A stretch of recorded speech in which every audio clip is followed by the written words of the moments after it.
Hello বন্ধুরা, আবারও নিয়ে চলে এসেছে একটা নিউ ব্লগ নিয়ে। তো চলো তোমাদেরকে দেখানো যাক। আর আমি এখানে স্নান করে রেডি, আর তোমাদের দাদাভাই মানে কিছু প্যাকিং বাকি ছিল সেটাই করছিল, আর আমি সেইটা নিয়ে হাসাহাসি করছিলাম। তো দেখতেই পাচ্ছ এখানটা আমি শাড়ি পরে রেডি, মানে অলমোস্ট মানে দেখতেই পাচ্ছ আমি কম্প্যাক্টটা লাগাচ্ছি আমি। তো মানে প্রচণ্ড ঘাম হচ্ছিল, মানে গরম ছিল, তো তার জন্য আমি কম্প্যাক্ট লাগাচ্ছি তো ঠিক যেন, তবুও ঘাম হচ্ছিল আমার। তো আমি সেটাই তোমাদেরকে দেখানোর চেষ্টা করছিলাম।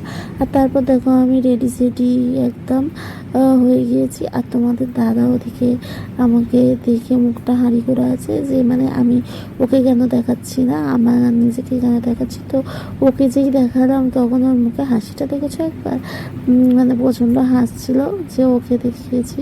তো তারপর চলো আমরা নিচে যাব। তো চলো সেগুলোও তোমাদেরকে দেখাবো। এই দেখতেই পাচ্ছ রুম থেকে বেরোচ্ছি আমরা, আর অনেক কিছু জিনিসপত্র ছিল সাথে, সেগুলোই নিয়েছি।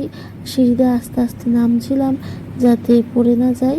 তো দেখো, আর তারপরে সিঁড়ি থেকে নেবেই ও গিয়ে বাবা মাকে প্রণাম করে নিল, আমিও প্রণাম করেছিলাম। আমি ফার্স্ট করেছি, ও তারপরে করেছে। তো এখানটায় আমার ননদিনীর সাথে একটা প্র্যাঙ্ক হয়ে গেল ছোট।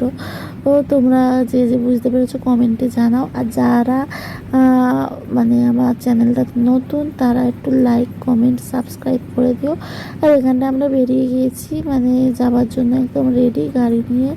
বড়মশাই তো রেডি হয়ে গিয়েছে, তোমরা দেখতেই পাচ্ছ। এবারে আমি সবাইকে বলে উঠেই পড়বো, তারপর আমরা যাব। তো আমরা যাচ্ছি দেখতেই পাচ্ছ তোমরা।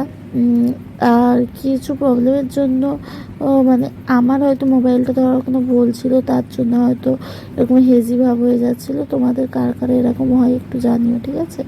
তো আমরা এবার রওনা দিয়ে দিয়েছি আমরা যাব বলে। তো এই যে যাচ্ছি, আর মাঝে মাঝে এরকম হেজি ভাব হয়েই যাচ্ছিলো।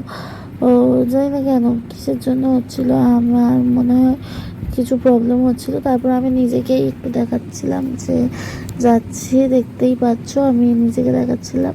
আর আমার এই সিম্পল সাজটা কেমন লেগেছে তোমাদেরকে মানে জিজ্ঞাসা করছি, বলতে পারো তোমরা, একটু জানিও, ঠিক আছে? তো আমরা এই যে যাচ্ছি, আর যেহেতু আমরা মানে আমার বিয়েটা কাছাকাছি হয়েছে, আমার বাপের বাড়ি আর শ্বশুর বাড়ি বেশি ডিস্টেন্স নেই, তো যেহেতু বেশিক্ষণ লাগেও না, আর গ্রামের মধ্যে রাস্তা যেহেতু যেতে তো ভালোই লাগবে।